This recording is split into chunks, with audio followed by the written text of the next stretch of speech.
मुदाकरात्तमोदकं सदा विमुक्तिसाधकं कडाधरावतंसकं विलासिलोकरक्षकम् अनायकैकनायकं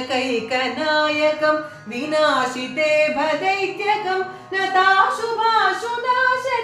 नमामि तं विनायकम् न तेतरातिभीकरं नवोदितार्कभास्वरं न मत्सुरारिनिर्जरं न ताधिकापदुद्धरं सुरेश्वरं निधीश्वरं गजेश्वरं गणेश्वरं महेश्वरं तमाश्रये परात्परं निरन्तरम्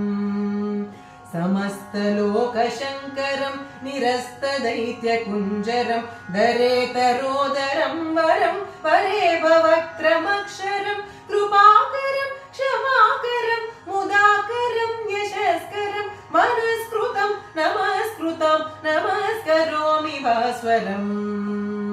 अकिञ्चनार्तिमार्जनं चिरन्तनोक्तिभाजनं पुरारिपूर्वनन्दनं सुरारिगर्वचर्वणं प्रपञ्चनाशभीषणं धनञ्जयादिभूषणं कपोलदानवारणं भजे पुराणवारणम्